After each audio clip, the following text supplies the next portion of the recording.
Deji Akande, welcome. How are you? Jason, all good, my friend, all good. How you doing?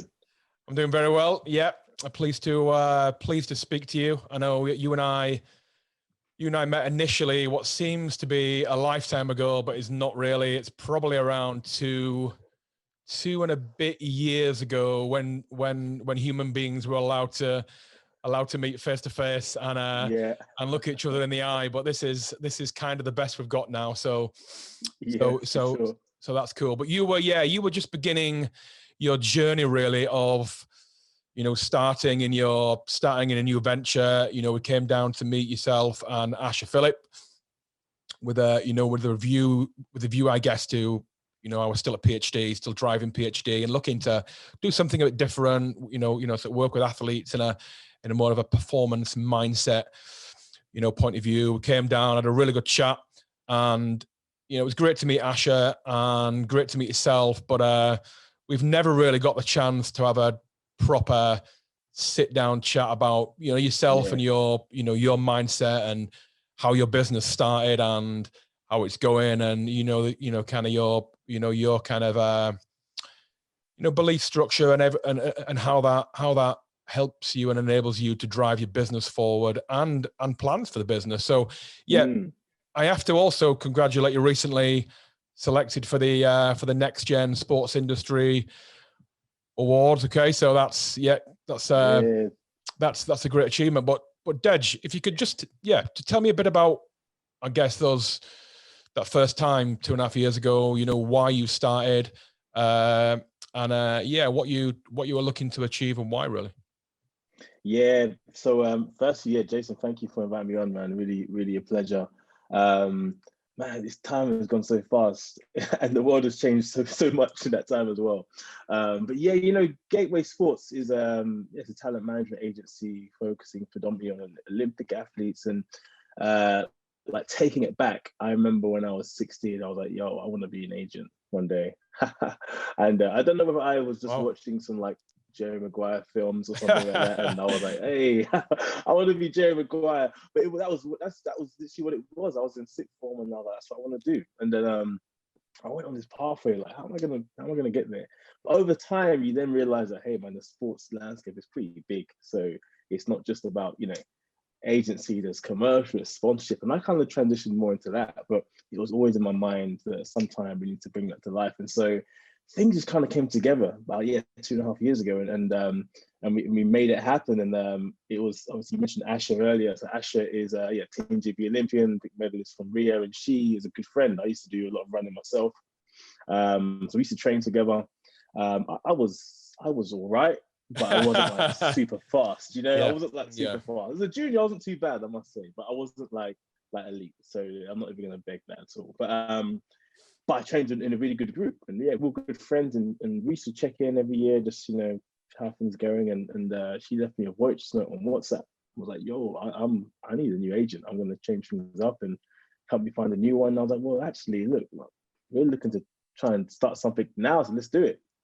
And so going on that journey, um, it was always about following and helping athletes in their passion and kind of bringing things to life and bringing that long-term sustained success. Because I have this big thing about athletes finishing in their career and during their career not being able to really know what the future is. We want to really be able to ensure that we work now for the future.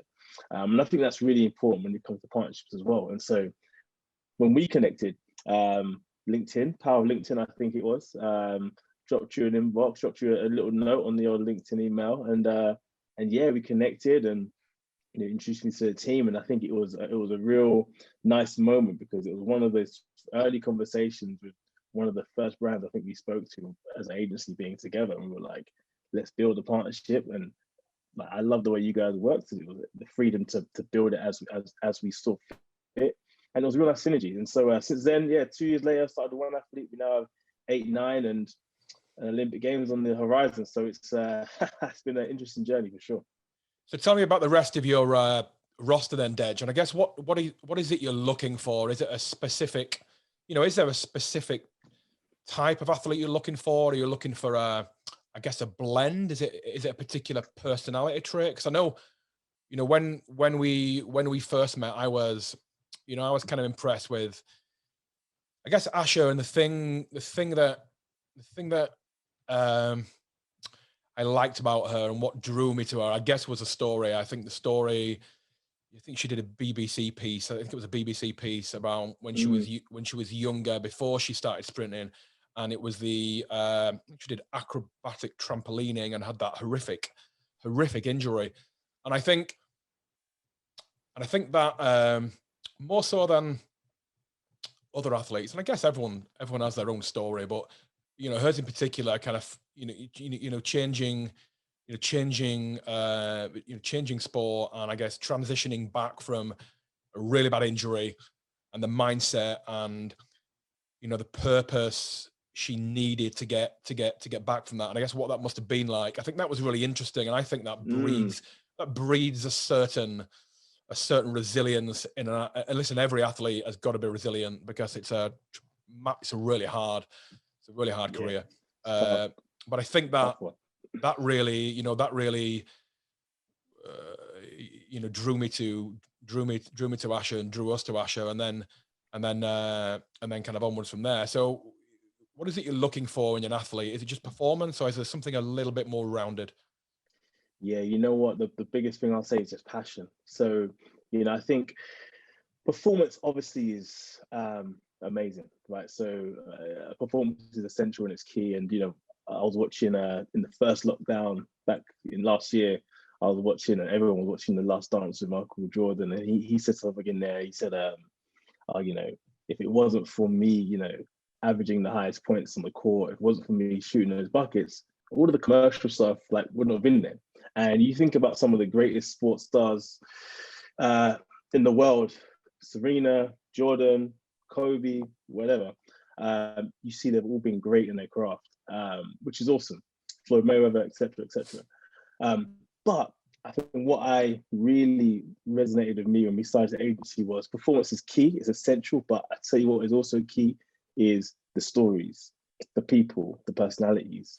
And if we've seen anything, even just from the world of social media and the rise of the influencer, we see that you don't necessarily need to be great at one particular thing. You just need to be able to really be you, be human, and tell your story. And I find it amazing that with athletes, Olympians and so on, for some reason, that's not always the case. The story's not always been told, or they're not in the environment to create that story. So we were like, no, we should definitely look at how we can help bring their stories to life. And I think, so yeah, performance and somebody who's doing well in their craft and winning medals on a global stage, of course, we're all for that. And we push that, and we actually prioritize that in terms of, certain duties and responsibilities. And, if there's something going on training wise or competition wise, we'd always put that first before me coming in with a commercial situation. But at the same time, we also recognize that there's a huge opportunity, which if you can build and tell that story and build that profile, man, that will last you longer than your 18 to 33, 32, 35 year old career.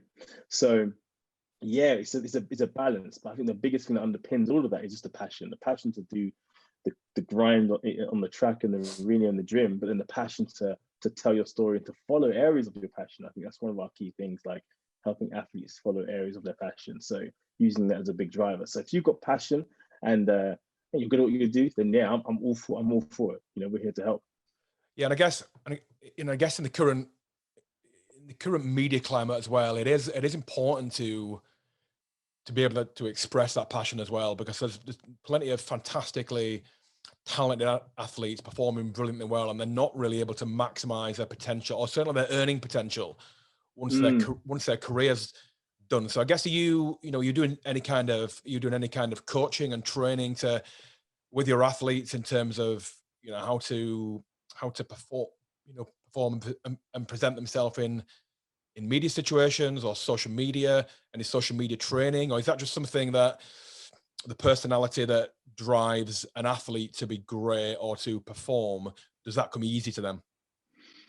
Good. There's a good one. I think everyone's skill set's different, and that's no different in social media. I think some athletes are able to really grab and harness the world of social media, and what I mean by that is the world of them being able to tell their story authentically through their own phone, better than others. But nonetheless, everyone's got a story, and so we are very key on sitting down at the start of the relationship with an athlete and saying, number one, what do you love, what do you do, and what is it that you want to do?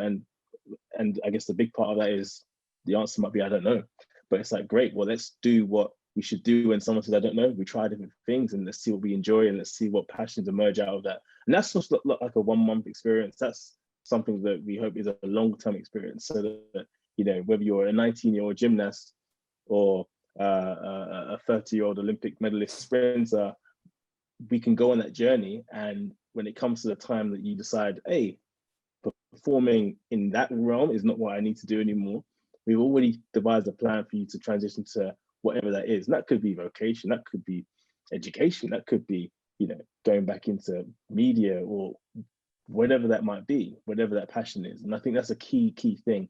But I think definitely we want to put frameworks in place. So having workshops where we talk about future plan and we talk about interest points and keep things really simple. I'm really about, when life is complex, keep it simple. And that's been a big thing for me for 2020. And now going into 21, here we are. So it's one of those ones where you have to keep things simple, and communicating with our athletes in a really simplistic way is helpful, because it's a tough job, man. It's a tough job to be grinding, training every day, pushing, chasing, dealing with the competitions, and then you've got that thing behind you thinking about, okay, what's going to happen? You know, a lot of athletes haven't even got pensions. They haven't got things in shape like that. Like they really are just self-employed without understanding what it means to be self-employed, if you know what I mean. And that's why it's so crucial to have a good team around. You are really, like, we call it like a family-like approach. So we really want to make sure that anyone who comes in our circle is like part of our family. And we build it like that as well, because it's key. Because otherwise, you just see it all the time. Like, athletes will finish their careers or get to the end of the careers, and there's so much unknown, uncertainty, and that can just bring a whole world of issues, you know, from a mental health perspective, and so on and so on. So it's like, what can we do?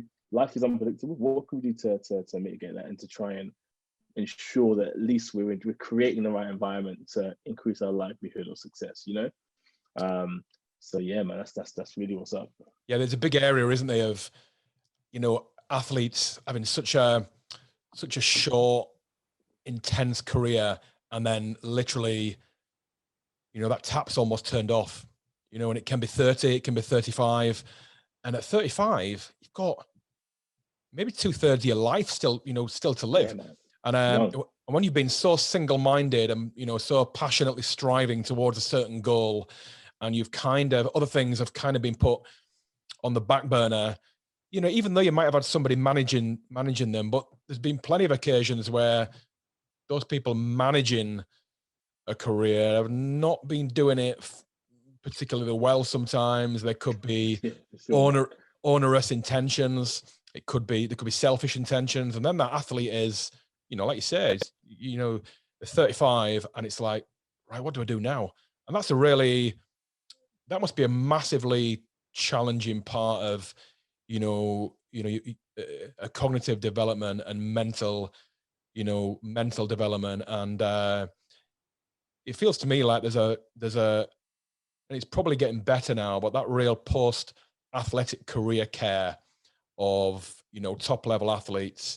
And you see the ones that are successful because they might go into commentating, or they might go into media, but that's just probably a 0.1% of those. And then the rest are kind of, it's a challenge, right? So do you see your, I guess, responsibility or your role, do you see as that carrying on throughout an athlete's life outside of athletics, or do you see that as kind of, you know, something that stops, or at least kind of lessens when a career's finishing or finished?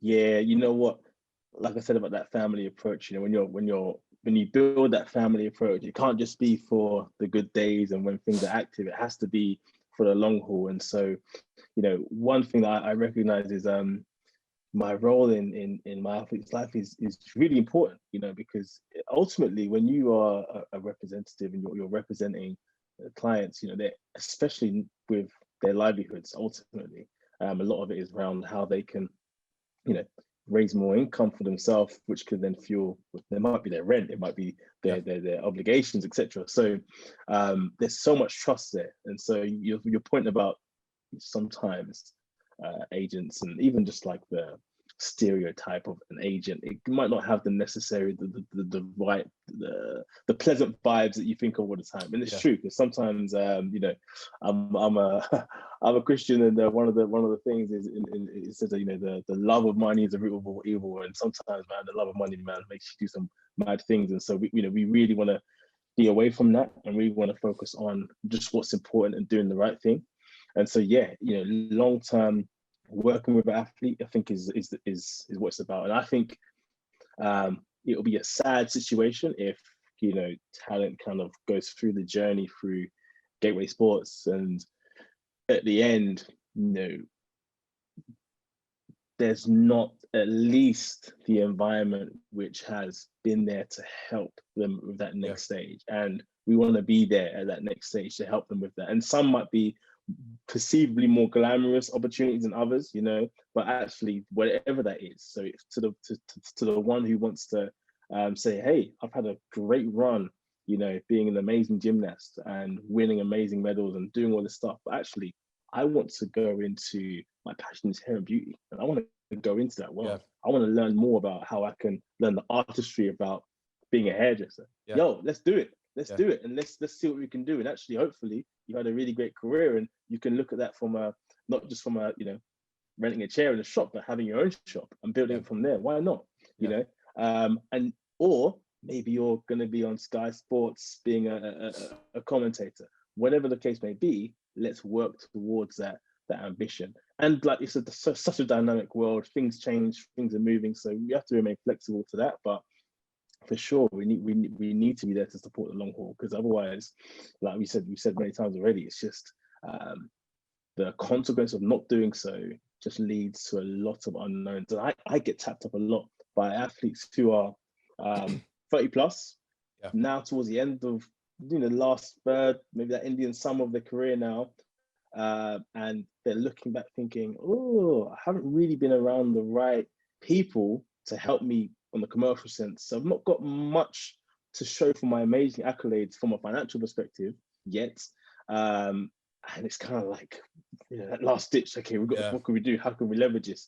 And it's difficult, because one of my big learnings so far in 2.5 years is, man, I want to help everyone, but it's really hard to be able to do that, because, you know, you have to run a business which, you know, there's a resource need. You know, we can't be able to just give to everyone, because then we won't be being effective or being good at what we do. So yeah, I had to make some tough decisions, and it honestly breaks my heart, because as a former athlete myself, in a sense, I see the struggle, and it's tough. But that I guess is one of the issues. But what we're trying to do, you know, regarding that, is just to be more on the front foot with, you know, with our insights. So even like, you know, we were not initially like big on social media or anything like that. We're trying to do more. But even one of the things we're trying to do now is, let's just give back to that athlete community. What can we be talking about? So we did a post the other day about money and managing money and things to think about, you know, whether it's pension, savings, budgeting. Do you know what I mean? Have a little think. We're not FCA regulated advisors, man. We're just trying to do what we can, you know. And then the other day, more recently, we did something about, you know, staying on track for the year, which is a bit more about, you know, mental health and creating structure, and both of those things, seeking help as well, man. Like seeking help, professional help with that, whether that's from a therapy perspective and sports psychologist, or whether that's from a financial advisor perspective, or people who, a good accountant, people who can help in a regulated way. You know, absolutely, man. We just want to be able to equip the masses, as well as being able to, you know, support those who are actually under our roster. And we've got a good selection from different sports now, and we want to keep evolving our sports we're working in. So that's what's up. So back to your own career, Dej. So you said at Yeah. 16 you wanted to be an agent, and Yeah. prior to that, or at the same time, you were still doing a ton of athletics and performing at a Yeah. good level. What's been your journey from that 16-year-old premonition of, right, want to do this agency thing, to starting Gateway? Because there must have been, you've done for some sure. jobs, you've been on a journey. Everyone's been on their own journey, and starting your own business is, as we've kind of touched on, probably the last time we spoke a couple of years ago, when you were starting your own business is not for everyone. It takes a real unique mindset, of which you don't often discover until you're in that process. But what's your journey from that 16 to starting Gateway, and how did you come to be that person that went on that journey to start? Yeah, sure. So 16. So I'm 29 now, 30 very shortly. So I guess half my life has passed since then, and it's been fun though. It's been time. It's been a graft as well. So 16, I was like, okay, let me become an agent. So what do we do? Well, I was in sixth form, studying business, PE, and psychology.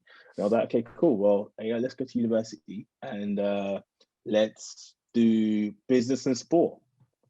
Hey, let's look for a course that does that. I mean, find that pathway. And obviously, I love sport, like football, athletics, boxing. I was always into sport, and it was a passion of mine as well. And so I did that. And then actually, a little funny story, which is crazy because I was good at school. Like I wasn't like crazily A stars hitting that every time, but I was B, A. I was cool. And business was probably my strongest subject actually, right? And so I remember I went to Bruno University open day. I was like, right, business and sports is what I'm gonna do. And then I got there and I thought, I don't know, I must have spoke to somebody, like, oh, maybe do business, keep yourself quite broad and stuff rather than going quite. And I was like, oh, okay, cool, let's do that. So I actually applied to do business. But the craziest thing is, when I was in year 13, maddest story, I was revising for my business exam the night before, but I was like, okay, cool. It's in the afternoon. Mate, it was in the morning. So I get a phone call from my friends like, yo, where are you? Like you're sick, like your A-level exam is now and you're not here. I missed the exam. I missed my business exam. Crazy. So I got picked up, ran to the school, and like, yo, you missed it. And I'm like, snap. So my strongest subject, which I was looking to get like an A in, I ended up getting like a D. Right. So they didn't let you reset. Let me in. No, I didn't let me reset. So I missed the whole exam. I had obviously some really? And so the only option was to reset in the following year. So come back halfway. No. Like once I was at uni, come back and do it. And I was like, raw. And because I got that D, I actually didn't get onto business course. I had to go back but I could get onto the business and sport course. Right. But hey, we keep it moving. So I went and did business and sport, and it was nice because not that my experience at university on a personal note, if I'm like, it was great from a community perspective. Like I was able to engage and be around and learn and be around so many different people. Can I honestly say that I remember anything specific from that which is helping me now? Not at all. I'll be honest. I'll be honest with you. Me the same. Yeah. I'll be honest with you. But from a community perspective, it was great to connect with people and made good friends there. And actually, but here's the thing: because of that course, business and sport, I then applied in my final year. So I was doing some like Red Bull brand ambassador. They call it the student brand manager thing, which was just like product seeding. Yeah, I remember campus, them. Right? Remember them? Yeah, SBM. Yeah. So I was doing that in my final year, which is good fun again. Yeah. And all these little steps, when I look back now, it really helped me in my journey, because when I was doing that Red Bull thing, and it kind of gave me that understanding of, this is a brand and this is what they're doing, this is how they work, and so on and so on, and a bit of exposure into, obviously the Red Bull had, especially back in those days, 2011, 12, they were so thriving on the extreme sports stuff. And I then applied for a job at UK Athletics to work in the commercial team. Now, this is before our exams and all that kind of stuff, but I remember when I went up there um, to interview, they were really impressed with the course that I was doing, and they were really impressed with what I was doing with Red Bull. And I was like, oh yes, this is cool. I'm down for this. And they gave me the job before I even done my exam. I hadn't even done my exam. Okay. They gave me the job, and I was like, great. And it was a weird dynamic because a lot of my friends at the time didn't have a job finishing uni, and I secured something. It was weird because I was obviously this is in London and they're based in Birmingham, and I was like, am I really going to move to Birmingham? I don't know anyone in Birmingham. Yeah. Like, I don't know anyone in the Midlands in the UK. So what's this going to be like? But I thought, hey, let me go. Got paid, like the money was whatever. Let me go. Found a little place of my own somewhere, and yeah, we made it work. And I think that was the launch pad, because from there on, I was able to get my teeth stuck into the more commercial aspect of sport. So working with sponsors and brands, and doing sponsorship sales and reaching out, and then of course with the athletes as well, working with some of the athletes and all that kind of stuff. Transitioned from there after 2.5 years. And it was around Olympic Games period 2012, so that was nice because I got to see some good stuff, which was a great exposure for me as well. But then you'd have been in your early 20s then, Dej? Yeah, 21. Yeah. So 21. Yeah, 21. Finished uni, 2012 Olympic Games, stuff like that. It was good, and it was a lot of exposure, and that organization had just made a lot of commercial changes, so there was a lot of pressure on the commercial team to do to perform and to deliver. Right? And we had a really good ride. But I remember getting a call from a recruiter saying, hey, like, there's a job in Manchester working for this agency, Sport 5, and you're going to be looking after the Man United sponsor Epson. And I was like, you know what, go working with football sounds great. And I've already moved from London, Essex to Birmingham. So going to Manchester is not going to be a thing. Let's just go to Manchester. Yeah. So I went to Manchester, did that, and that was great. That was really, really good. But I think what happened, so awesome. Like I smashed. That was tremendous, because obviously working with Rooney and David De Gea and doing activation and content with them on behalf of Epsom was just so much exposure and experience that I could only dream of, to be honest. And by then I'm probably like 20, 23, 24. But I tell you what, when I was there, I was like, you know what? Two things. One, I'm actually missing my people down south. I had my now wife I met her when I was 17, and we've been together since then, probably like high school sweetheart thing. And so so I was like, man, I want to marry that girl, and she's not coming to Manchester. And I was young back then, but driven-minded, man. I knew what I wanted. Of course. Yeah. And then that was one thing. But then also, weirdly, I was like, you know what? At some point, I want to work for a charity. I don't know why. I just want to work for a charity. Okay. And at some point in I want to, because I just had this thing that, no matter what I do, there's always a bigger picture to life, and actually there's a bigger picture to purpose, and young people was a big thing for me. So I was like, let me just explore that. And so I had no clue about the first sector or the charity sector at all, but I knew that I was good at partnerships. I knew that I was good at working with brands and with businesses, and working with even personalities and making things come together. So I was like, okay, cool, let me research some partnership jobs. And I saw a job at the Prince's Trust, which is Prince Charles's charity, in the corporate partnerships manager there, looking after a portfolio of partners and getting new partners and all that kind of stuff. And I thought, okay, this is going to be different, but let's do it. Let's go back down to London. It's stepping out of sport, but I had so much confidence that I want to step out of sport, but step back into it. I had people saying, bro, don't do this, man. Stay, like, your sport is your thing. Why are you leaving sport? And I was like, no. I'm going to step out of sport. I'm going to get some different experience, and I'm going to come back in. Yeah. No, don't do it. And I was like, no, I'm going to do it. So I did it. You did it. I did it. And how did that go? Yeah, and it was good. Okay. It was good. Yeah, it was good. Eye-opening. I mean, completely different world. I mean, I remember going from working in for Sport 5 and this big international sports agency, and that gave me the opportunity to travel as well, and doing stuff with the Champions League and some of their sponsors, and going to different locations, all this stuff that I would just be dreaming, like going to Croatia and even Serbia and doing all this stuff. And then I remember joining the Prince's Trust. Obviously, it's a different world with different types of budgets, should I say? And it was just like a big, like, whoa, man, things are different here. It's not as you know, not as glamorous as like this football agency life, if that makes sense. And yeah, but it was really cool, man. I mean, being able to help young people, and it was all about helping young people into employment and education. And my role really was to do that through partnerships, you know, raising the income to then put back into the programs ultimately. And yeah, I loved it. I loved it. And actually from there, I went on to work for Cancer Research UK, supporting them with Race for Life and mass participation event, and again doing sponsorship for them and bringing in one of their bigger deals for a long time when I was there. And that was kind of a nice step, because whilst it was still in charity, it was working with a very big charity.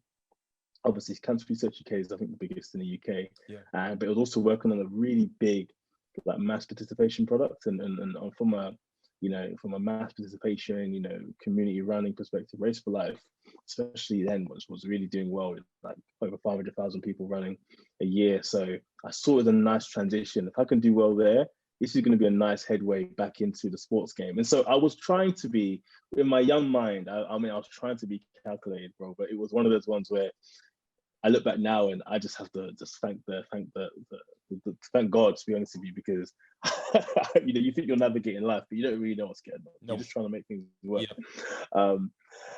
But yeah, did that, and to be honest with you, that it was helpful, because I did well there, and I was able to make a transition back into sport with another agency. And I think once I made that move back into sport, now working for another sports agency, great bunch of people called from Mongoose Sport Entertainment, really cool bunch, and we were working on different clients and so on. It was there where I realized, hey, Dej, listen, man, I was talking to myself saying, yo, you've got enough experience now to start thinking about, like, all that stuff you were talking about when you're 16. You've worked with brands, you've worked with athletes, you've traveled for work a little bit, you know, you've gone out of sector to do stuff in charities, and you've done all this stuff.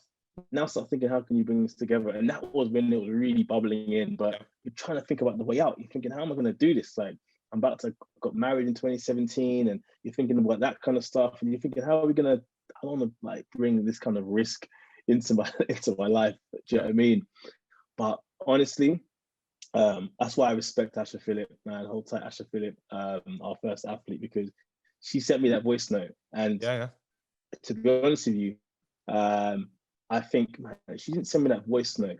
That was like the catalyst. What would have happened? I trust that the step would have been made, but yo, she really helped that thing come to life, because it was an opportunity to say, hey, and I said to myself, Dej, if you're really about this, then you got to jump and let's build this agency, man. Let's do it.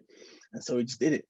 Unknowns, not too sure what's going to come out of it. Not too sure how it's going to play out, but it started. And I look back now, 2 years on, you know, we've got, like I said, we've got 8-9 athletes from, you know, track and field, athletics, swimming, just gone into judo, and it's like, oh wow. So yeah, you know, we're here, and it's a graft, but I always say it's tremendously challenging, but tremendously rewarding as well. And I think that's kind of how I see things right now. So I'm just thankful that, you know, I was able to, I'm able to kind of live out some of my childhood passions and dreams. And I try to remind myself every day that's what it is, especially on the days where it's tough and it's a graft and you've got responsibilities of fatherhood, of husbandhood, of business owner, of your own personal health and well-being, and you're trying to juggle all of these things, and it's like, boy, this is a challenge. You just kind of keep things simple and say, okay, cool, well, just be present, enjoy these moments, and just keep moving forward, you know.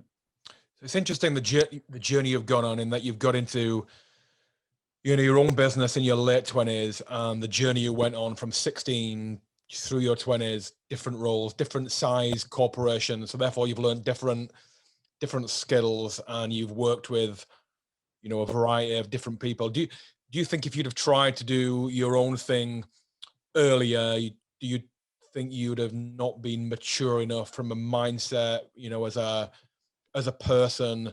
You not think you'd have had the resilience, because, you know, you moved around, you left home. I always think leaving home is, you know, when you're a young person, leaving home is a challenge. You know, not everyone does it, right? So you left home, you did a bit of traveling. That's taught you a little bit about being by yourself, and therefore responsibility and a little bit of, you know, self-leadership and self-development. Do you think if you'd have started earlier, you'd have maybe not failed, but you wouldn't have been ready? And therefore, do you think all that experience and, you know, traveling and life, and also just those years you've got behind you, do you think that has made it the, you know, that message from Mhm. Asher, might have come at the right time, and had it come earlier, you wouldn't have been ready? Oof, yeah, I think so. I think um, when I look at some of the really cool things we've done in a relatively short period of time, you can have this kind of wild thought where you're like, yo, man, I'm 29 now. Imagine if we started this at 25. Da, da, da, da, da. Yeah. But the reality is, the 25-year-old Dej, man, he wasn't ready for this. Like, Yeah. he wasn't ready. He wasn't ready for this. And it's only now, like, you start to think back, and it's like, oh no, moving, leaving, like, obviously you go to university and you're doing your thing there, but when you start adulthood and really properly, and you're working and you're living in a new city where you don't know anyone, and you're having to deal with your own bills, and then you go even further away to Manchester, and you're not, it really did help me, actually. It Yeah. helped me bring a lot more independence, and I think those years are really, really helpful. But I think also, like, the just the experience and exposure that I was able to have. That's why I've got so much love for any kind of company that I've worked for previously, all my old bosses, because like, I was able to get exposure.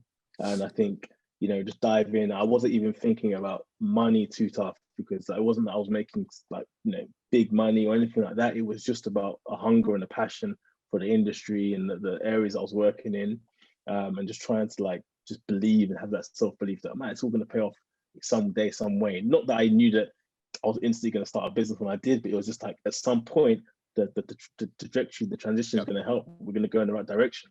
So do I think that I could have started this back then?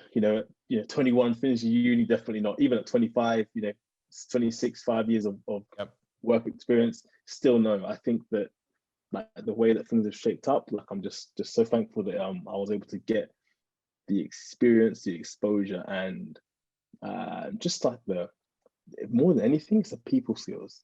Yep. I think working with talent, with athletes, I was saying to someone this morning, it's actually people skills. Being able to be a fantastic relationship manager is just key to success in this kind of line of work, especially when you're talking about brands and broadcasts and communication people and the athletes, but then the athletes' families and all the coaches. And it's just all about how you can communicate effectively and build meaningful relationships, trusted relationships with integrity. And I think It's a big being able to do that throughout my kind of corporate journey really helped me. And even failing at that, when maybe I did things wrong, or learning from that and seeing the results of doing things wrong, it all helped shape where we are now. And even now, always learning, like, oh man, the guy that I was even the guy that I was when we first met 2.5 years ago to now has evolved. And I imagine in 2 years' time, it's going to be the same. Just trying to, learn, fail, and go again. So it's definitely a process, for sure. Yeah, you learn a massive amount about yourself when you start a business. And then, I started PhD when I was 28. By the time I was 38, I was literally unrecognizable to myself, just in terms of, Yeah. the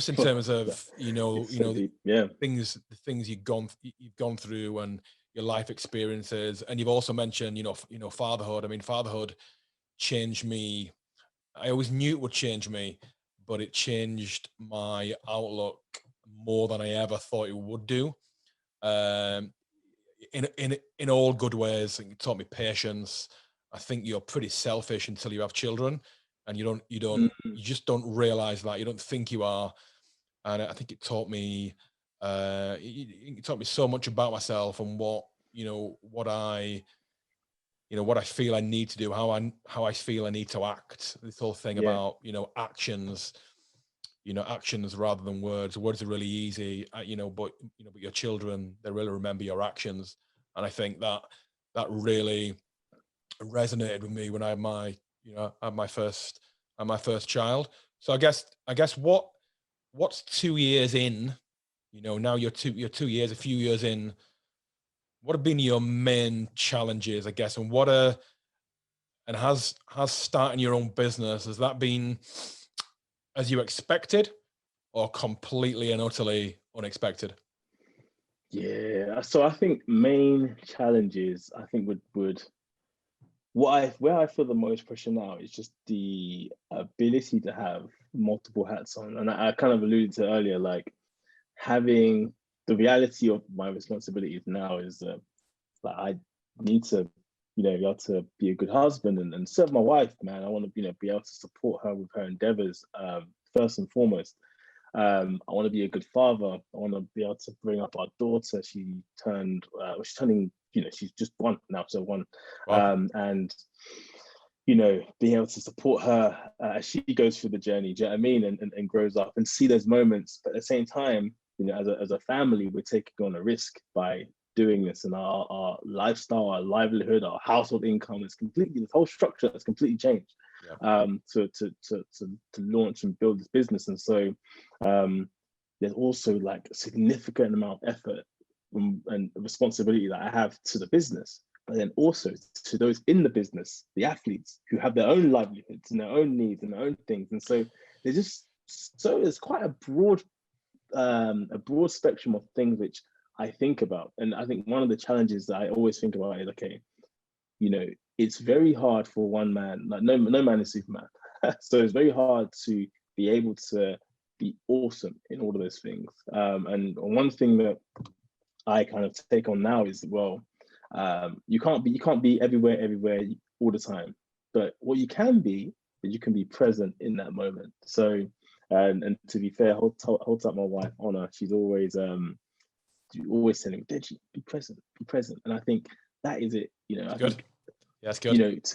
To be present when I'm having wifey time, be present. When I'm having family time, father time, be present. When I'm doing business, when I'm doing what I need to do for the athletes, be present. So at least then, those moments that you've created to have those in those areas of your life, be present. When you're looking after yourself, your own health and your own well-being, be present, put it in. That is what I'm trying to realize and bring to life. And I think it's interesting because perception is everything in the world of like Instagram and social media, and just like the perception is, oh, business owner, it makes it look like it's very, very glamorous and like things are moving, and yep. Hey, and you have some people come up to me like, yo, bro, I'm trying to be like you. and I'm like, well, yeah, I hear that. It's not all easy. It's not all easy. It's not all good. Yeah, and I'm like, I hear that, brother. I hear that, and I hear it, and I get it, because I also remember feeling that way. Like, me too. That freedom to do what you want to do, and but the cost of it is great, and I know it's not for everybody, because the cost is great. It really is great, and it's very easy. Going back to your point about expectations of business, it's easy to, when you're not on this side of the fence and not gone through just what you went through. That's why I just love whenever you speak about your experiences, I'm just attentive, because to build a business from where you started to that whole journey to where you are now, oh my goodness, that takes graft and that takes sacrifice. And there'll be moments that you missed, and there'll be things that you missed along the way because you weren't able to be there and be present. Definitely. And I think that is a big thing. That was a big challenge for me. So, so being present, if you're thinking about that and starting to learn a bit of mastery around that at 29, then that's a long way before I did, because I found that was really hard. I think, and we all manage responsibility differently, because responsibility can be crushing, can it? Yeah. I know at times I, especially in the early days when you're growing fast and you realize you have something that could be something big, that just breeds more responsibility, and it can be crushing. And then you add fatherhood on top, you add, family on top, you add looking after yourself on top. And there are times, there are times when it seriously gets on top of you. Do you find, how do you manage that responsibility then? So you talked about being present. So do you, daily habits, exercise, well-being, how does how does Deji, the guy, the person, stay clear-minded, ensure clarity, ensure, your your mental wellness is, and your mental performance is on point? Yeah, hey, it's a journey, that's for sure. First and foremost, I think it's definitely a journey, and many days I feel like I'm failing at that, but many days where it's good. I think there's a few things I see about my life that I try to put into perspective. I think a big part is my faith. I've got quite a strong faith, and I really do. I use that to help drive the decisions and drive the interactions I have with the people around me. And I think that puts a lot of perspective on things. And I think that's a big thing, perspective, like the bigger picture. What is this all for? What is the real meaning of, I mean, real meaning of life ultimately, and then how is that realized in our daily steps and walks and daily days through life? And I think having that perspective and faith in God, and I think that really helps fuel my approach. And then that kind of leads me to say, well, like to me, the family and my wife, it's tremendously important. I'm there. Do you know what I mean? I think there's so many examples where the position I'm in now could lead to real challenges, further down the line. Small issue can turn to big issues, and like I said, business can come at a cost, but there's some costs which I think are too great, and I need to make sure that we're here for that. So I think that reality keeps me in check, if I'm honest with you. And so ensuring that I'm staying strong in faith and looking at the priorities there, and looking to serve the family as best as I can, the means that I have, is one thing. But I think from a health perspective, I think one thing that I've realized, and it's gone in waves. Like I said, I was an athlete, so I was training every day. I was growing up, and even when I was working corporately, I was training every day. I was in good shape. I remember when I was at UK Athletics, sorry, their head office, is at a track, and there's a gym underneath in the office. I was, me and one of my friends, we had this running joke about coring cables, which is basically just grabbing on the cables, smashing it out, and then doing some core work, and then just doing some sprints. And just, I was in really good shape there training. And even in when I moved to Manchester, again, I lived down the road from a gym, and one of my friends is a PT, and he got me probably in the leanest I've ever been in my life, and ready to roll.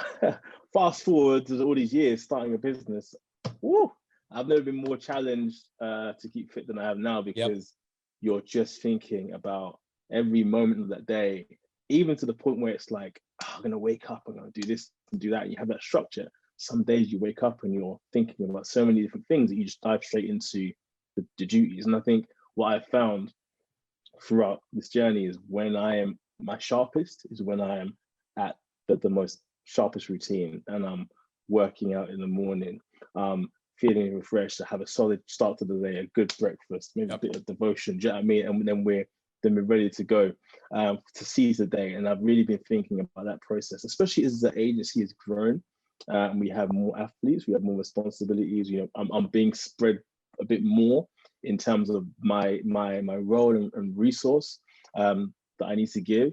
I even see more greater the need for that structure. So that's what I've tried to create now, that structure where, this morning, for example, I woke up, I did my circuit, I had a good breakfast, I looked at what I needed to do today, and it's like, yeah, this is the kind of day that we're on track. Family, wife is good, baby's good, we're here. And that's really, that routine is really essential. And I think that's what will really keep the mind fresh and sharp, because I think when there's lack of structure, I think it can breed all sorts of issues, man. I think not the like I said, no one's superhuman, no one's a Superman, so it's going to be hard to keep on track of everything all the time. But certainly, when there's lack of structure, it's going to bring a lot more problems, and it's going to impact business and personal in ways that you don't want it to. So bring the structure in place, and at least during the difficult moments, hopefully the structure you have will kind of keep you in shape. So that's where we're at. Yeah, structure's a big thing, and you'll get that from your belief structure. You get that from your faith. I think a lot of people are really lacking that, and I think they're looking for it. And I think what they're finding, especially in this day and age, is they're finding, rather than structure and good habits and, you know, balance and something good to really focus on that is positive, they're finding chaos. And if you don't have structure, you have chaos. And then when chaos, especially chaos, enters a young person's life, that's devastating. It's tough. It's really tough to pull back from that. And I think you know, and I can imagine you get a lot of structure, you know, from your belief. And I think, you know, someone like me who was not religious and has not had that, you know, belief structure from a young age, I think you have to find it yourself. And it's challenging. You know, it's challenging to find that, you know, that kind of those moral rights and justice and goodness when especially now, you know, less so when I was young, but, you know, now there's a tremendous amount of chaos and bad influences and negative influences, pushing those out of your life and trying to stay on the right path, you know, trying to stay disciplined, trying to have intention, trying to, you know, be positive with your actions, good, useful, help people, you know, morally just is a challenge. What was life like as a young kid, Dad? You know, to go, you know, before 16, you know, parents, what did you get from your, parents? What was inherited in your mindset and your belief system, and what was your environment like? Yes, no, it's interesting because so my dad's love for my parents, you know, and I'm very thankful for them, and I think, you know, how they've been able to help myself grow up, and I've got an older brother and a younger sister as well, and I think it's really a testament to what I see there, and I think what I saw there and what really shaped me was well, my dad is a pastor. He's a pastor. He has a church, and I remember the early years following around to different churches, actually around Europe and so on. It was really interesting. Like, wow, I bet it was. Yeah, really interesting seeing that, and he was well traveled, and you know, I remember I didn't go with him to Haiti, but I remember him going to Haiti and hearing stories about that, especially back then, like in the 90s and stuff, and that was different. But yeah, you know, it was real eye-opening, and again, like, you know, I guess the household and the faith within the household was definitely, you know, brought quite a good foundation of structure and right and wrong and that kind of stuff, right? And real basics, which I think as a child, it was very helpful for me. And I felt that actually kept me on the straight and narrow many times, where I might be exposed to something and there even could be a temptation to get involved in whatever that exposure might be, but there was always something inside of me saying, "Nah, man, make the right choice. You know, don't do that." Do you know what I mean? Like, that's not really, you're dead. You're not about that life. Don't even pretend that you are, right? And so, I felt like I was a relatively likable guy, and I kept myself quite broad in friendship groups growing up when I was in school and all that kind of stuff. And but yeah, always, you know, kept, you know, on that path. And thankfully, I think maybe that even then informs the type of friends that I had who were quite like-minded. And I think that's a big thing that I found, having like-minded friends who we all kind of grew up together with the same kind of approach to life. And actually, some of my bestest friends now are the same guys who I was with when I was 13, 14, 15, 16 from high school, which is amazing, really. And I think that was a key thing. But I think seeing my parents growing up, I realized I saw a lot of good examples of marriage. And when I say good examples, I'm also about perfect marriage. I'm talking about just the reality that you have to work through and you have to not give up, you know? That's it. You have to work through and don't give up. And it's a lot of sacrifice. And I saw that. I saw constant sacrifice. I saw constant not giving up. And you know, as a young kid, you don't even know necessarily what issues there are, what issues there are, but you can tell that sometimes some days are better than other days. You can sense it, right? You can sense it. Yeah, and it's there, and it definitely stays around, and it definitely plays a part in your growth, doesn't it? Your mental development. Yeah, for sure. And you know, again, we just thank God for that, because I can see that, and it gave me a good model going into my married, and I'm basically like repeating my wedding day speech, man. But essentially that was it. And I think that's helped me shape that area of life. And I think this is the approach to work as well. My dad did a lot of business, and he did a lot of, he did, in a sense, I saw him as quite a hustler. He kept active, he kept busy. There's always something going on in one sense. And again, as a child, not even that I completely understood everything growing up, because I'm just cracking on when I play some football or whatever. But I remember when he he was living in Turkey. There was a big chance of us like moving to Turkey, right? Oh, really? Living there. Okay. Yeah, and he was there, and I remember going there and looking at international schools and all that kind of stuff, and it was amazing. And I think to myself, man, imagine if that happened, how would life have been? Who knows? Like, complete different pathway. But things didn't work out in that sense, and we stayed. But just seeing that endeavor and seeing that stuff, and actually it made me think about when I was getting towards a position of making that jump and starting that process to transitioning out of that 9-to-5 corporate. I did think about, oh, okay, like I remember seeing my dad do that kind of stuff, and it made me think. I remember chatting to him about, the things to do right, the things to do wrong, just being aware of some of the pitfalls, and I think his advice to me, to be honest, was something along the lines of, hey, just be aligned with your wife when you make these steps, man, because the road is That's a wise man. Yeah, and if you're gonna do this, you got to do it together. And I took that on. I took that on for sure, because the cost is great. There is sacrifice. There are times you've got to put other things first, and that was key. So I definitely took that from them. And also, this my siblings growing up as well. I always call my brother Gandalf, man. He's a wise man. He's a wise man, and he's always good to touch base with him. And my younger sister's so bright as well. She's a kind of I mean, she's young at 17, but she's the kind of lady who I'll say to her, hey, I'll tell her a scenario and just say yes or no to this, and she'll say yes or no, and she might not even have the whole context, but she's just got that reason. And I think that kind of reason and wisdom around me, especially me, I'm the one who's a little bit more, a bit more, out there. It's good to be surrounded by people who are very still, and that really, I love my dad, man. My mom brings that a lot, man. So much wisdom and reason and composure. And I'm more like my dad, who's like, let's go after it. It usually comes from the mothers, right? The wisdom usually comes from the mothers. Yeah, but I'm thankful for that, and I think a lot of that kind of helped me shape my approach to just like my mindset, right? My mindset and my approach to life. I wouldn't even say necessarily work ethic.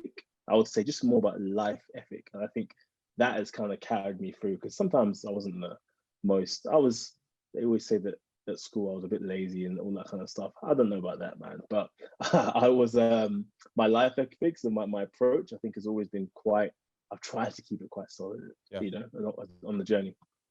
Do you think you say you're obviously a talented sportsman as a young kid? Do you think if you'd have applied yourself more as a young kid, you could have done more with that talent? Or do you think your mindset of, focus and concentration and drive, do you think that came later in life and therefore probably too late to apply to what could have been a bigger career in sport? You know what? When I was doing sport, I was like super driven, man. Like when I was doing athletics as well, like I was hungry for that. I was so hungry to do well in that sport, so hungry. And I had a good run, like when I was like under 15 and under 17, I was cool. I was decent, like, in on a national perspective, but I just got injured all the time. I got injured all the time, a lot of hamstring injuries, a lot of knee injuries. And it got to the point where I was like, man, I love sport, right? I love sport. And I had like every athlete dreams of big, the next whoever, the next Maurice Green at that time, the next Maurice Green, Christie at the time, whatever, right? Or the next Asafa Power. Asafa Power was my guy, right? And that was Michael Johnson. The list goes on. You think about all these amazing athletes, you think, I need to be that person. And you dream about that. But then reality sets in and you realize that you just don't have that talent. Like, it's just the reality is. And I had more talent than I showed and displayed. But what I took from that, especially towards the end, like in my 18 to 21, what I took to those years of being in sport was just the discipline, right? So going to the gym, coming home, trying to eat right, and we'll go to these training camps and we'll do that stuff there, and then just being in the environment, I was able to be in quite a good training group, just especially for the last few years. And I think, to be honest with you, being around that training group helped me, well, ultimately helped launch this business. Yeah. 10 years later, 9 years later, right? Because I had relationships that I took from there and went on to build and flourish. So I remember having a conversation with myself saying, okay, now is the time to stop training, because I didn't want to be in a situation where I'll just keep training and training and it's affecting my other decisions. Because, like anyone who loves sport, you can start doing something which is, let's say I start paying money to go to these training camps, when I really realized that actually I need to start putting some money away for, like, savings, right? Or something else. And yeah, that was a big thing. But I said, let's take that transition now. And you love business, you love sport, go into the business of sport, man. Look into that, build that. And that's what we did. And I kind of just went head first into that and accepted that, hey, I'm not going to be the guy on the track, but I want to be the guy outside the track, or in the stand, looking at people making things happen. So yeah, I had that moment, and it was tough, to be fair, because I've always done something like that. And even now, I'd say I still haven't, this is years later, I still haven't picked up another sport that I do as such. My sport is more just a lifestyle, like I'll be a bit five-side, whatever, but it's more like the gym. Go to the gym, train, be active. I still use, I guess, athletics and running is my foundation. Like, you'll see me doing hill sprints up and down outside my house. Okay. Early in the morning. That's my thing. You know what I mean? So I still have that. And I think, and I enjoy that, man. And I enjoy consuming sports. I love to see people perform. I love boxing. I love athletics. I love football. And yeah, that's really what it's about. It's interesting there. You mentioned, you kind of touched on knowing your limitations as an athlete, and you kind of recognize that while you were good and talented, maybe it wasn't for you. Maybe you weren't that top elite, absolute elite, and therefore we're gonna go on there and make a make a living doing what you love back then. And I think there are lots of crossover. I think sport teaches you so much about business, and I think all the resilience and the effort and the discipline is one thing, but also I think knowing your limitations is another thing. And I think I had a similar experience as a young kid. I was a footballer. I signed for schoolboy forms for a professional team, 13, and then and myself had lots of injuries, and then at 15 I got cut. Some of my peers, carried on as what was YTS back then, but I got cut. Yeah. And it's, and it's pretty devastating. But even then I realized, I could try for another 2 or 3 years, getting into other junior teams. Could I try other clubs? I had a few people ring me, but I just thought something was telling me I'm just not good enough.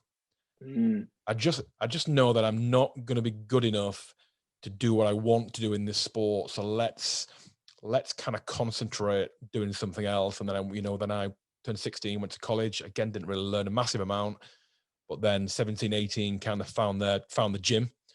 And it was from there that, built my love of kind of sports nutrition and supplements and exercise and training and, wellness and kind of, a different perspective on performance and what that is. And it's not just about top level sport, it's about day-to-day 24-hour performance, and how I saw that at the gym, and what the gym kind of meant to a lot of these people who came in and might have had a really hard day at work, might have had a real testing weekend or whatever. You might have had they might have a nightmare boss, or just all these situations that they came into the gym, and for 1 hour when they chucked weights around or punched a bag or they just left it behind. And it was amazing to see kind of the mental transformation that exercise and movement and release of tension kind of brought to these people. And they left a different person. They always left a different person. And you could see they went back to their homes or back to work if they were working shifts. They went back a better person, because they've had that ability to clear the mind. And even then at 17, 18, I kind of realized that physical fitness and training and the gym and exercise and movement, physical benefits and how you look, aesthetics, great. It's great, and it's a nice benefit, and it might be a secondary benefit, but the primary benefits really are the way it makes you feel and the lessons you learn from it and the successes and failures that you then take into your life. I just think there's such a close correlation between exercise, training, physical striving, and then into business and life. Yeah, no, for sure. It just gives you we talk about structure. It gives you that structure, where it's like, you're looking at a week and you're like, okay, cool, I'm going to the gym and I'm working out 3-4 times this week, and you plan your sessions and you know what you're doing, and if you want to elevate it up, you're thinking about your nutrition, you're thinking about what you're eating, and like having that structure, it then makes you structure your day, and then you have that structure in your day, you're then probably going to be more productive in what you're doing during your off time, and I think I hear it from so many, and it's true for myself. The times where I feel like I'm flying the most is when I've got that structure and I'm eating right, I'm putting good stuff into my body, and I'm also working out at the times I said I was going to work out, and it just creates that balance of the day. Other than just when you finish, you feel great, you feel good, and you feel much more ready to attack the day. And I think like last year, 2020 was interesting because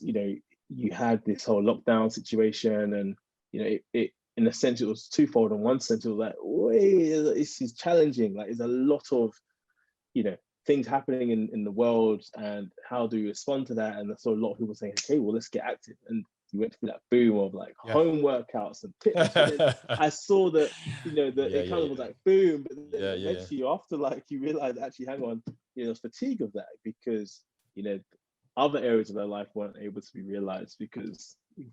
But at the same time, I know for sure that structure of waking up and doing a workout. One of my uncles, he's an author and he writes books, and he was telling me about how during this lockdown, the biggest thing is he had to create that environment where he would wake up and he would hit his run in the morning, and he would come back and then he would do what he had to do, irrespective of not having to go to the office, or he does a lot of stuff with extracurricular training in schools, and not having to go to the school. He had to have that, otherwise he would fall apart.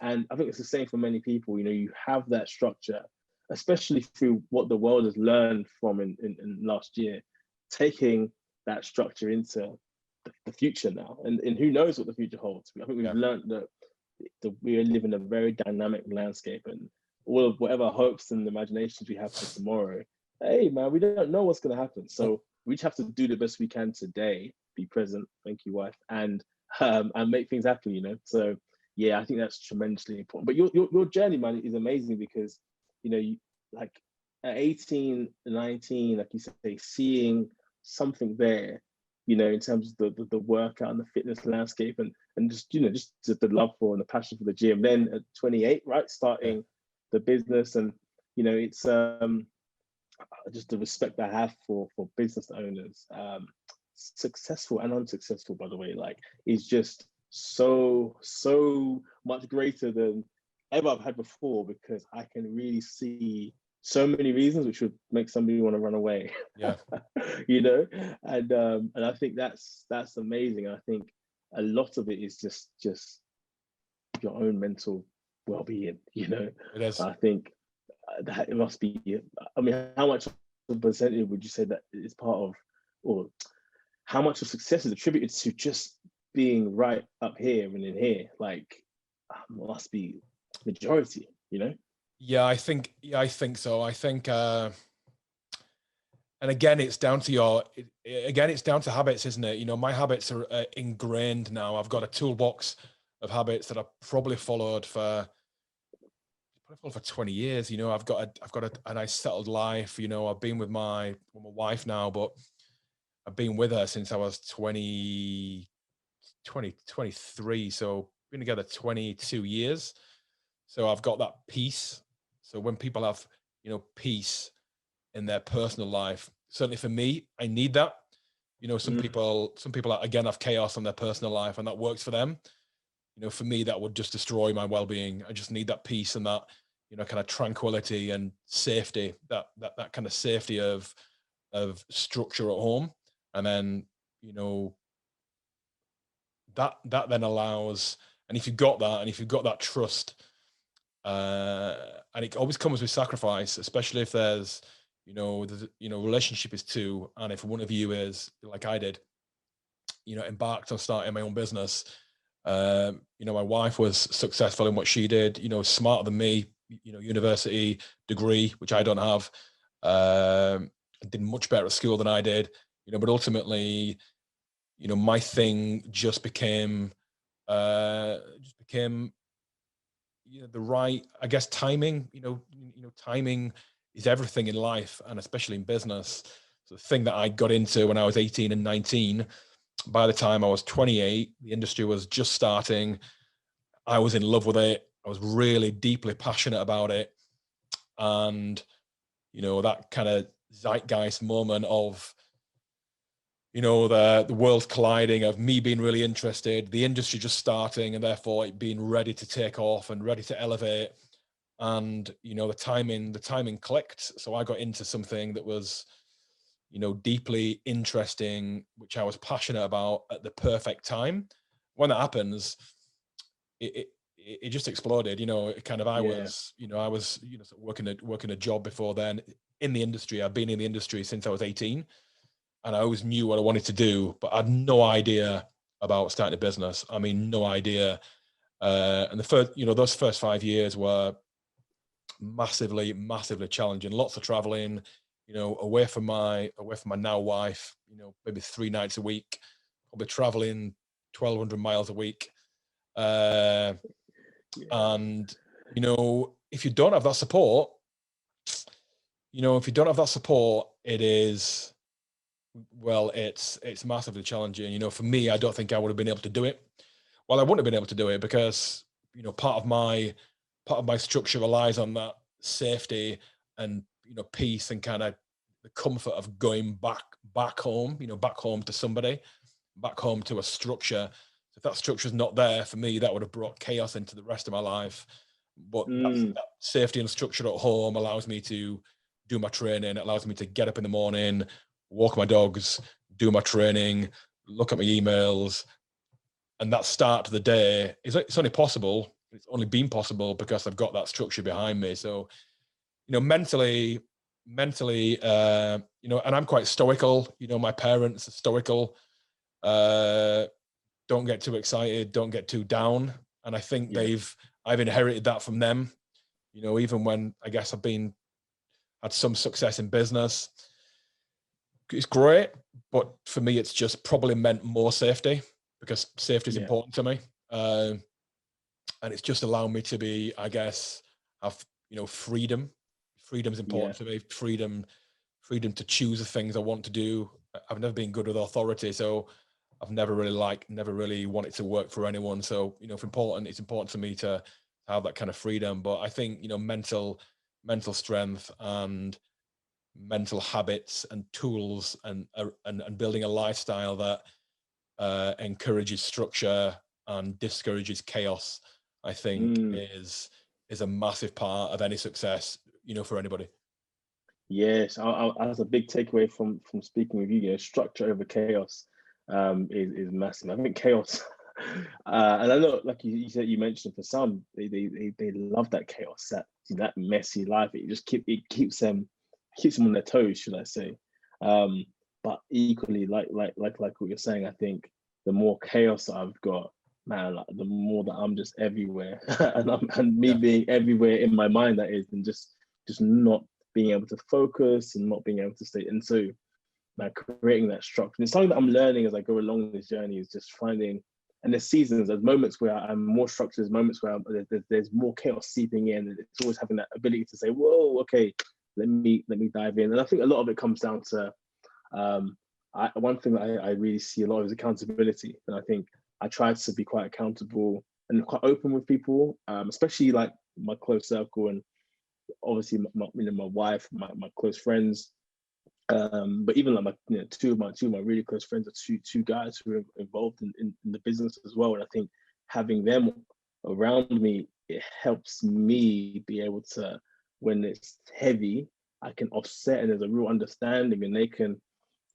like not necessarily soften the load, because the realities are my realities, you know, in that sense. But just having someone to talk to about your struggle, who understands and who can be there to ride with you, you know. And I think that's crucial, you know. That's crucial. So, you know, all of the people who play that role, because it's one thing which I knew in theory, but I didn't. The reality is like the lonely aspect of being a business person. Yeah, Even really though you lonely. might be surrounded by people, Doesn't matter. oh, it's lonely, man. Yeah. Because yeah, it can be lonely, and you can be thinking, you know, you might, like I said, surrounded by people, surrounded by athletes, surrounded by your colleagues, whatever. But it can still be the moments where you're by yourself and you're thinking, it's 2 a.m. You're like, I don't know, like I really probably should sleep. There's still some more things I need to do. And you think about all your pressures, and you think about this, and no one else can hear these thoughts. No. You're thinking, okay. And that's where it's crucial that, like you said, without that support system, you know, you can really start to get into a real mess. And you have to look after yourself. And it's lonely because you're accountable. Yeah. Because you're accountable. And that's the difference between running your own business and being accountable. So you're managing the job in hand, because if you don't, no one else is accountable. And working in a big corporate business where you don't so much manage the job, you more manage the message. Yes. Or you're managing people and the politics. Yeah. And the job is not so much as important as the facade of doing the job, or the you know, the pretense of doing the job, because you're not solely accountable. You're just managing the message. But when it's you and you only, you are accountable. That's where the loneliness comes, because you can't choose to play politics, and you can't choose to manage the story and tell a shareholder or the boss something that they want to hear, because you're the boss. So you've got to be accountable. So you've got to do the job.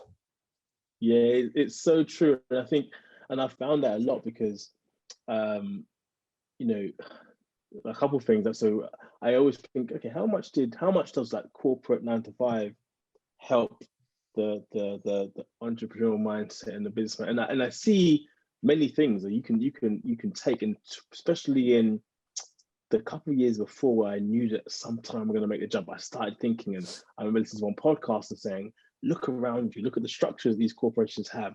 How can you play that in your life when you become, you know, start a business? And certainly, that's great. Some of those frameworks and reporting and all that kind of stuff you can take from that world and bring it. But there's also a lot of it which I think a lot of the that kind of corporate world can actually really be, I wouldn't say hindrance. It can be a real challenge if you bring some of that same culture into a startup or into a business, because you know, the friend of mine who's a PT, I love his energy. He started his own thing. He's left corporate world and gone into personal training. He's doing well, and you know, he talks a lot about you know, the employee mentality versus the businessman mentality, and it's a vast difference, because, and that's not to say that the employee, when you're an employee, you can still absolutely be driven and progressive and be forthright in what you're doing, and even that space,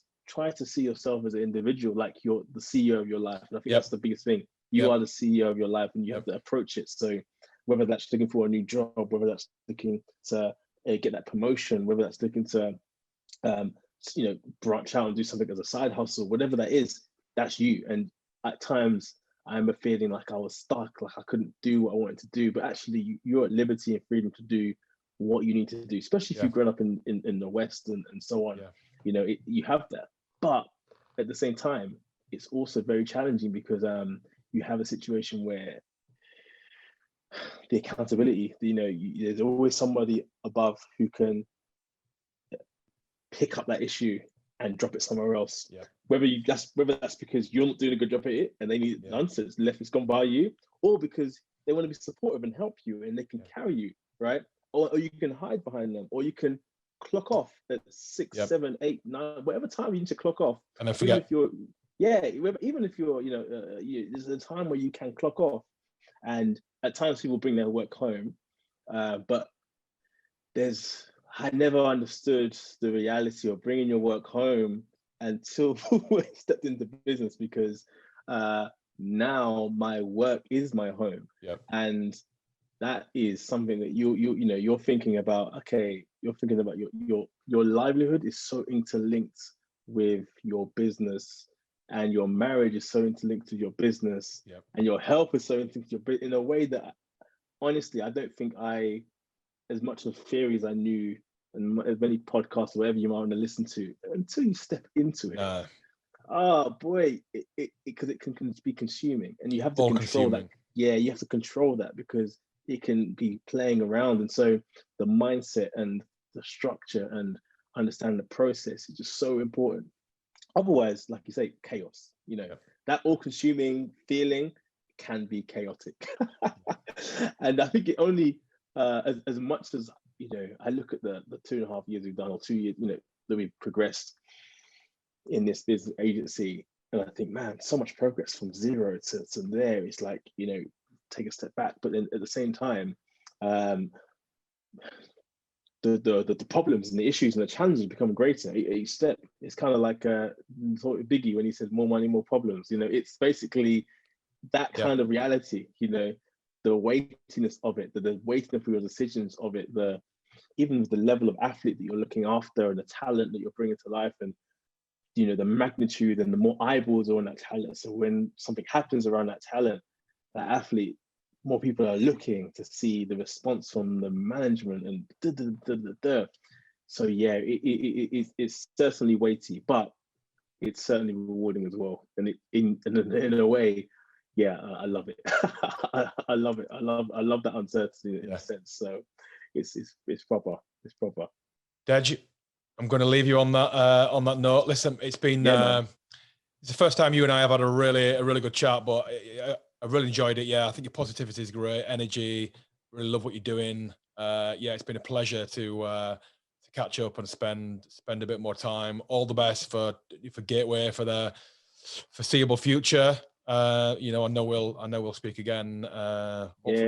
Hopefully on this in another 6-9 months down the line, when you signed another 9 athletes. But all the best. Have a fantastic 21. Yeah, thank you very much. Pleasure being on. Honestly, really appreciate you and your hustle and your mindset, man. So for sure, let's stay connected. No, thank you. Cheers, Dad. Thank you. Great. Cheers.